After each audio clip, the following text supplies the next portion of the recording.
What if a machine no bigger than a family car could silence a radar worth millions? What if a drone, designed not for one heroic flight, but for dozens of missions, could wear down a supply line until it collapses?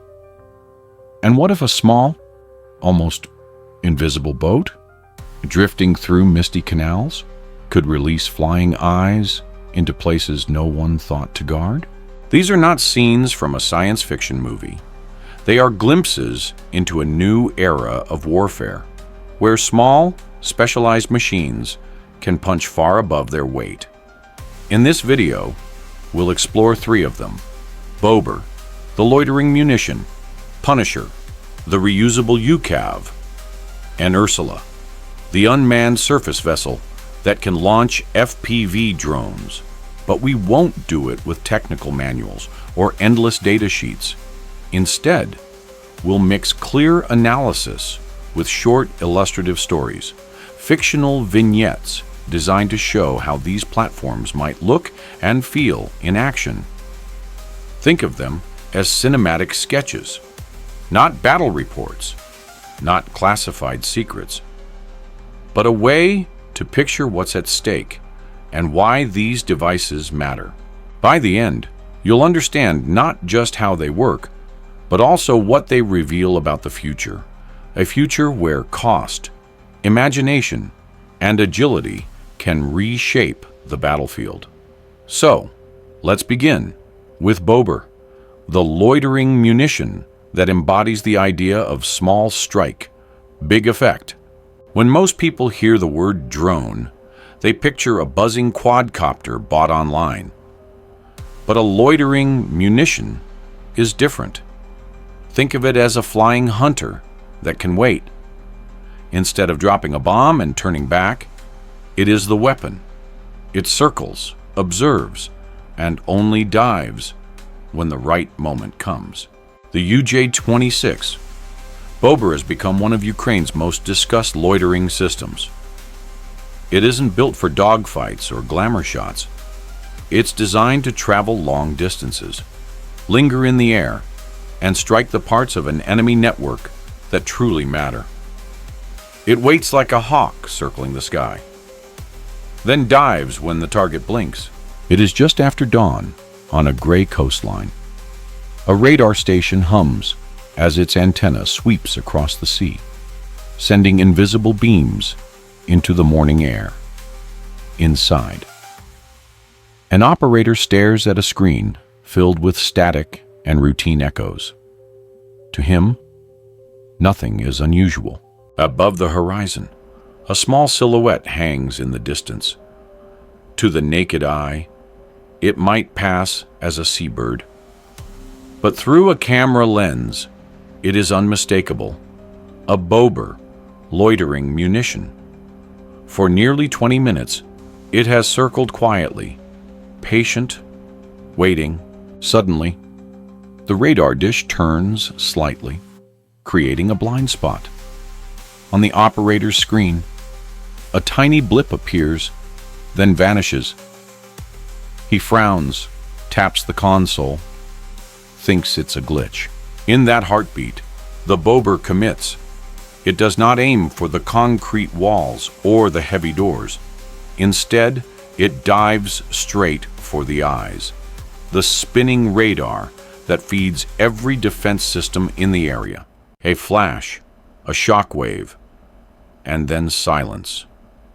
The radar goes dark, communications stutter, and for a brief moment, a warship offshore is blind. The operator blinks at his screen, but there is nothing left to see. That scenario is not a report from the battlefield. It is a sketch to show how loitering munitions like Bober are intended to function. They exist because militaries need a tool that is both affordable and disruptive. Traditional cruise missiles cost millions. A fighter jet sortie is even more expensive and risks a trained pilot. By contrast, a Bober can reportedly be built for tens of thousands of dollars, yet can threaten equipment worth hundreds of times more. This imbalance, the cost curve, is the reason loitering munitions are reshaping modern conflict. Public information suggests that Bober can travel hundreds of kilometers, guided by GPS and optical systems. Instead of carrying a massive explosive payload, it uses a shaped charge warhead. Imagine a funnel that channels explosive energy into a jet of metal so concentrated it can pierce hardened surfaces. It doesn't need to flatten a building. It just needs to disable the critical component inside. And here's the key. Bober isn't just a fire-and-forget drone. It actually streams back a live video feed. That means the operator can see what's happening, guide it in, and even change targets if the situation shifts.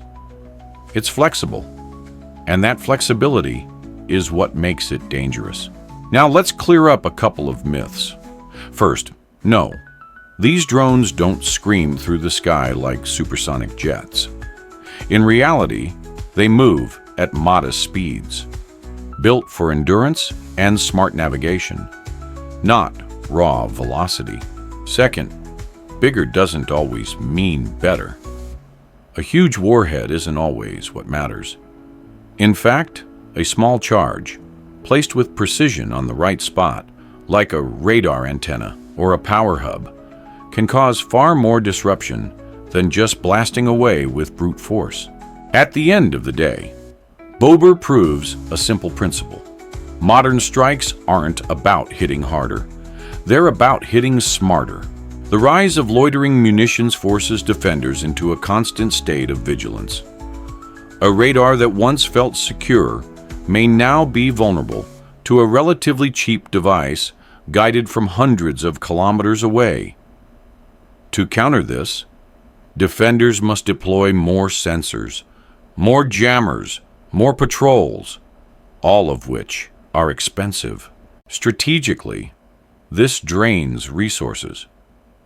A single Bober does not just destroy hardware, it compels the opponent to spread their defenses thin, protecting every radar mast, power relay, or command post. Ethically, the line blurs. These drones are built from parts not so different from commercial systems, raising questions about proliferation. What happens when technology designed for one conflict spreads to others? For now, Bober is a symbol, one inexpensive platform forcing major militaries to rethink their assumptions. But what if instead of burning itself out in one mission, a drone could return, refuel, and fly again? Enter Punisher. Not every drone is built to burn itself out in a single mission. Some are designed to come back, to fly again, to deliver pressure day after day. That's the idea behind a UCAV, an unmanned combat aerial vehicle. And Ukraine's Punisher is one of the most talked about. Its specialty? Reusability, swap payloads, adjust the mission, and send it back into the air. It's not a one-shot arrow. It's a boomerang. A small Ukrainian team watches a supply route. Through binoculars and static radios, they know something's moving. But they need eyes above. The Punisher lifts off, its wings slicing quietly through the dusk air. Within minutes, it finds the convoy. Trucks rumble along a narrow valley road, boxed in by rock and trees. The drone circles, capturing every angle, feeding live images back to the team. The operators spot a choke point, a single fuel truck in the middle. Hit that, and the whole column grinds to a halt. They give the command. The Punisher dives, releases its small charge, and the vehicle erupts in smoke. Chaos ripples down the convoy. But here's the twist. The Punisher isn't lost. It arcs away, climbs, and heads home. Hours later, after a battery change and a fresh payload, it's ready for another sortie. One platform, multiple missions, continuous pressure. Let's step back to the facts. Public reports describe Punisher as a small, fixed-wing UCAV with a wingspan of just over 2 meters. Its payload is modest, light explosives measured in kilograms. Not hundreds, but that's not its secret. Its value comes from endurance and repetition. Every mission provides intelligence, surveillance, and reconnaissance, the ISR role, before striking. That means it doesn't just hit once. It scouts, strikes, and informs. It's a loop. Here's the big advantage of Punisher. It's reusable. Instead of building dozens of one-way drones, you can fly the same one again and again.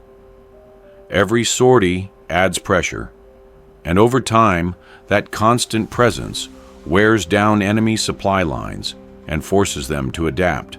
Now let's clear up a couple of myths. First, people say it's too small to matter.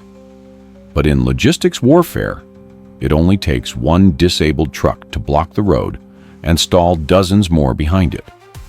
A single choke point can mean hours of delay. Second myth, if it's reusable, it must be cheap forever. Not exactly. Punishers still need maintenance, trained crews, spare parts. They're far less costly than big missiles. But sustainability is part of the equation. So Punisher isn't some giant killer making headlines with one dramatic strike. It's more like a scalpel, cutting again and again, deeper each time, until the wound really hurts. Punisher shows us the power of persistence. It's about attrition by repetition, wearing down an enemy, not in one dramatic strike, but through a constant drip of pressure. The ISR strike cycle is what makes it dangerous. Gather intelligence, make a quick hit, come home, repeat.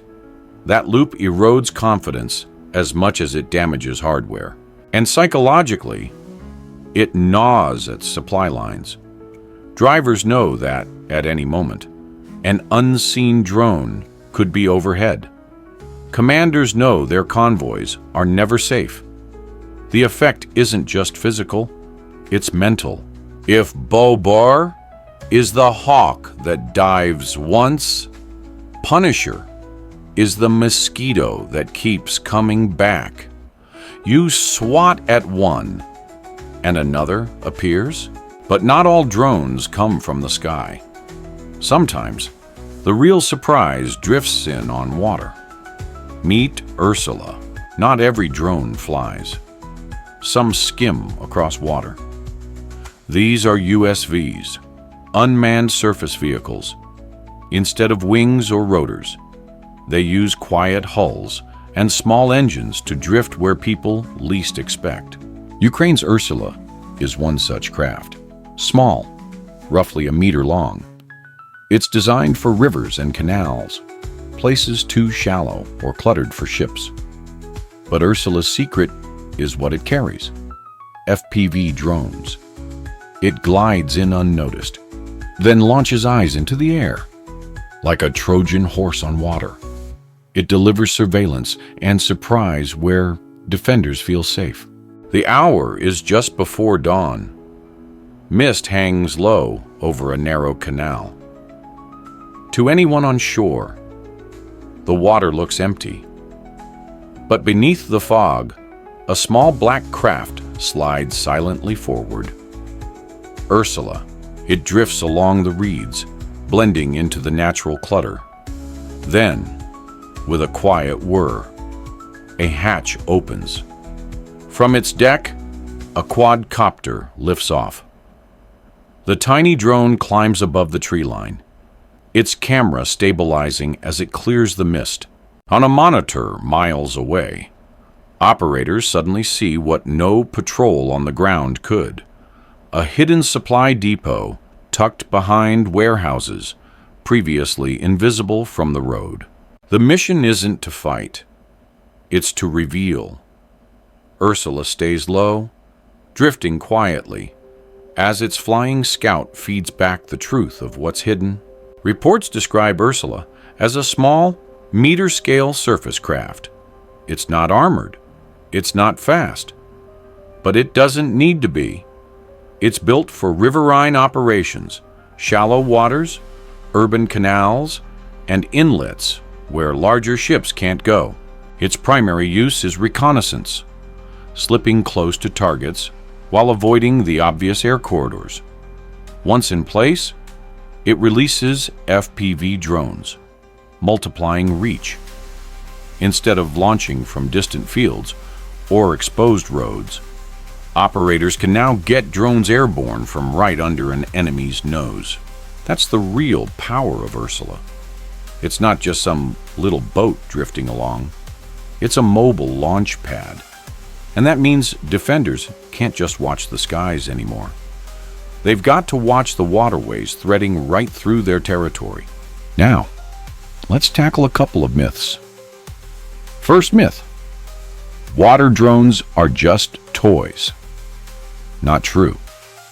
In shallow, cluttered terrain, they're actually stealthier and more practical than bigger craft. Second myth: surface vehicles are easy to spot. Again, not quite. Ursula's low profile, blending into reeds and narrow channels, makes it surprisingly hard to detect, especially at night or when the fog rolls in. So the real value here isn't heavy firepower, it's reach, and it's surprise. Ursula turns rivers into runways. By fielding USVs like Ursula, the battle space expands. Defenders must now guard not only the sky and the land, but also rivers, canals, and ports. Every new domain stretches resources thinner. For Ukraine, that means more options, more surprise. For Russia, it means scanning 3 environments at once, each one a possible doorway. Ursula proves that warfare is no longer bound to one domain. The threat can glide on water, rise into air, or strike from land, all converging at once. 3 different platforms, 3 different approaches. The Bober, a one-way strike that blinds sensors and cripples radars. The Punisher, a reusable UCAV, circling back again and again, applying pressure through persistence. And Ursula, a surface vessel that multiplies aerial assets, turning rivers into runways. Each is small, each is specialized. And together, they represent something bigger: the rise of asymmetric systems that challenge traditional power. The lesson here is clear. Warfare is no longer decided only by billion-dollar jets or massive ships. Sometimes it's the smaller, cheaper, smarter systems that tip the balance, forcing costly defenses to spread thinner and thinner. But there's another layer too: the ethics. When drones are built from commercial parts, when the line between civilian and military technology fades, where does it stop? Who controls what comes next? The truth is, the drone age isn't coming. It's already here. The question is not whether drones will shape the future. It's how we'll adapt. So, what platform should we explore next? Let me know in the comments. And if you enjoyed this deep dive, hit like, share it, and subscribe for more stories at the edge of technology and conflict.